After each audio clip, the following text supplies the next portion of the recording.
welcome back to this week's episode of AMA Friday with Amy Miller, recruiting and yoga fans. So this is going to be kind of a fun one this week, I think.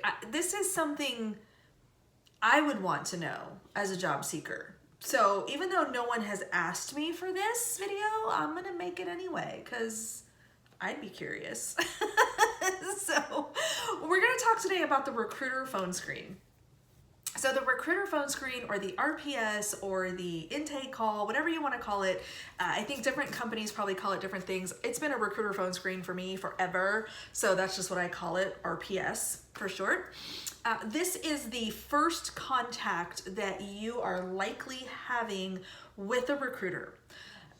This could be you've applied to a role, we like your resume, we want to talk to you. This could be I've gone and found you on the internet and I've convinced you it's worth your time to talk to me. Maybe you were referred and we like your background and we want to talk to you. So this is kind of the first one-to-one step, but it is usually after there's been some kind of trigger, right? We've seen your resume, you meet the basic qualifications, we heard you're cool, we want to talk to you, we think your background's interesting enough to spend 30 minutes getting to know you, that kind of thing. So regardless of entry point, that's not what matters here. What matters is this is the first time we're getting on the phone with you and the first step to really getting considered for a role. Now, it's interesting because a lot of thought leaders, career coaches, experts will tell you to go around the recruiter. They will tell you that it is actually a waste of time to talk to someone like me. Maybe it is. I mean, like anything else in life, your mileage may vary depending on a lot of things. We won't get into all that. But the idea is a lot of companies, especially larger companies, do have recruiters and sourcers in place whose job it is to have this initial conversation. And there's a few things that we are looking for out of that call. So I wanted to take this video this week to break that down, explain a little bit the pieces of that call, what we're doing with that information, and then also a couple things to keep in mind post recruiter screen, and how you can kind of know where we go from here, or how to kind of plan accordingly based on how the call goes. All right, so and also of course any chance to use my handy dandy whiteboard. I do love my little whiteboard. I actually had to make notes for myself because I kept forgetting things I wanted to talk about, so I've got my notes. Okay, so there's three big things that I'm looking for in the recruiter phone screen. One is I'm vetting for your interest and timing. I want to know, and what that looks like. So the questions that I may ask you are going to be things like, are you interviewing anywhere else? Do you have any offers in hand right now? Are you actively looking for a change, or did you just take my call because maybe I sent you a funny meme? Who knows? There's any number of reasons to respond to me. I like to think I have good memes, but it could be something else. So I want to just understand where we are in terms of your level of interest as well as timing. I recruited for Google, as y'all know. Notoriously lengthy interviewing and hiring process. we can debate the merits of that another time, but just know that it is known to be a lengthy process, and a lot of big tech companies are, just because there are so many mechanisms in place and kind of T's to cross, I's to dot kind of thing. So if someone gets on that call with me and says, hey, I've got 3 offers, the deadline is Friday and it's Tuesday, we might have missed the boat here. I mean, as much as I would love to continue the conversation, it may not be the best time. Conversely, if you're like, look, I'm just kind of kicking tires, I don't know if I would want to make a change, I just took the call because my friend recommended me or something, that is okay. I'm not going to not want to talk to you, but I am going to make a note that this may not be a fast turnaround.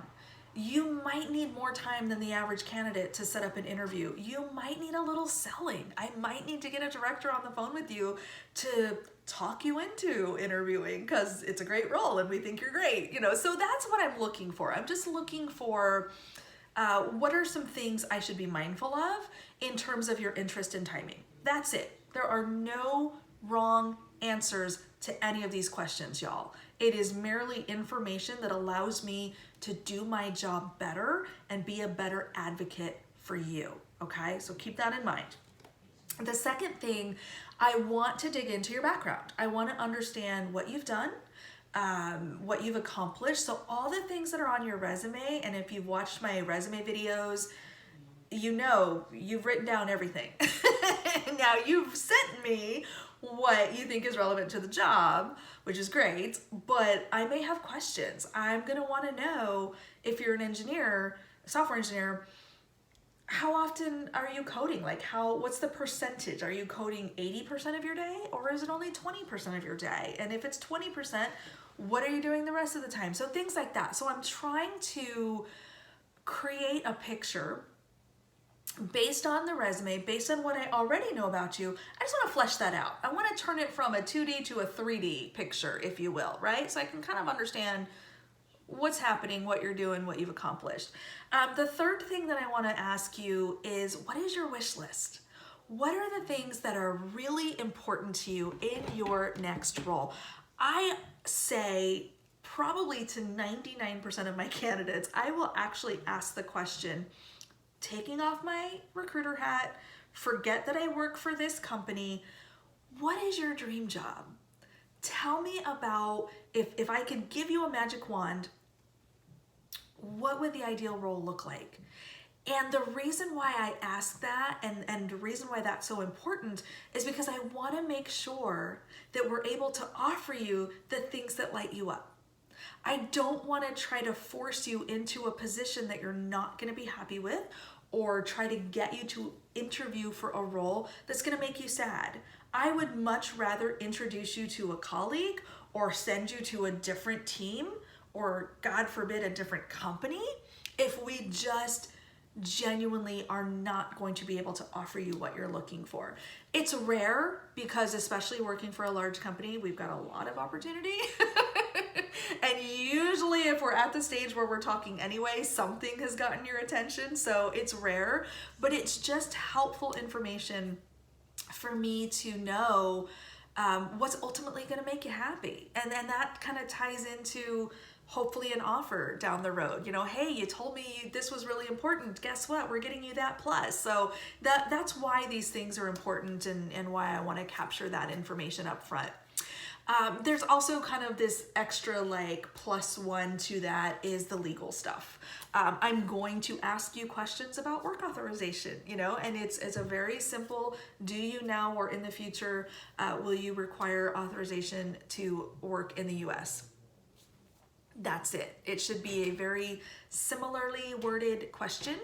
It is illegal to ask about, family situation or anything like that. There's some kind of gray area there that we want to make sure we're being very cautious, but it is totally okay to ask if you need work authorization now or in the future, because that can impact certain roles. There are going to be, whether they are companies that just are not able to sponsor visas, whether they are certain, maybe it's a cleared role, or require some kind of clearance, security clearance, or they're subject to export licensing controls, things like that. These things are not necessarily common, but we see them often enough that we just want to know what we need to prep for. When I was at Microsoft, we did H-1B transfers all the time. Incredibly common, not a big deal. We were used to it. We were happy to do it. But I would ask the question because I wanted to make sure we're looping in the right legal help, whatever, at the right time as we're moving your candidacy forward. So again, no wrong answers, y'all. This is all about just understanding what we're working with and what steps we might need to take in addition to the usual to get things to offer. Okay, so that is the purpose of the recruiter phone screen. Hopefully these are very conversational. Hopefully the recruiter is giving you an opportunity to ask questions as well.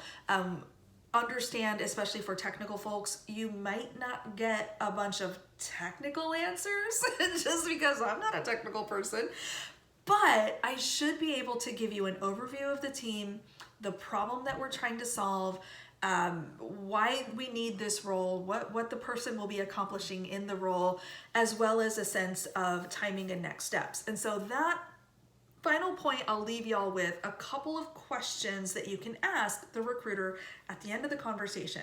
So number one, what is the hiring process? What does it look like? A recruiter should be able to give you, at the very least, a high-level sense of the process. Large companies have a pretty clearly defined start-to-finish process.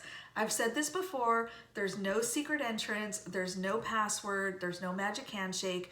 It is a process. You have an initial screen with me, you have a phone interview, you have an on-site or a virtual on-site interview, you get an offer. A lot of companies do something very similar to this, and a recruiter should be able to articulate that to you so that you know what to expect. The second question is specific to you. What can I, as a candidate, expect? Do we already have interest from a hiring team? A lot of times with applicants, I will try to get my managers to commit to a phone interview. Hey, this person's applied. Here's their resume. Here's what we know so far. I'm scheduling a conversation with them, so I'll report back. But if everything's good and they're interested, will you get on the phone with them? Yes, awesome. That's the next step for you. So I'm able to actually tell you that. Now, if it's not, if I have not vetted that yet and I don't have that commitment from a hiring team, I will tell you what's next. I will tell you I'm taking these notes. I'm packaging up the information you've shared with me in addition to your resume, LinkedIn profile, GitHub repo, whatever, and I'm sending that to the manager. If there is interest on their part, you and I will connect again. We'll set up the next step, which is maybe it's a phone interview, whatever it is, and we'll go from there. You can also ask for a timing on when I'll get back to you. So if possible, set up a follow-up call, right? I mean, I try to do that when it makes sense to. Hey, why don't we go ahead and put something on the calendar for a week from Tuesday? If I have an answer sooner, I'll call you or I'll email you, or something like that. Or, you should hear from me within X number of days. Like, these are reasonable things. Understand that could change. Priorities shift, calendars get screwed up, stuff happens. But it's okay as a candidate or as a job seeker to just want to have a sense of timing. I've asked you for your timing. You are well within your rights to ask me for my timing too. So hope that helps. We'll try to, keep the conversation going in the comment section if y'all have other questions, or maybe you've experienced something that seems a little weird and you just want to understand, like, why would a recruiter do or say that? I may not have an answer, but I will try to demystify as best I can. So the next time a recruiter reaches out and wants to have a conversation with you, give them a chance, see what they have to say, and let me know if they have a similar process. All right, we'll see you in the comments. Talk to you next week.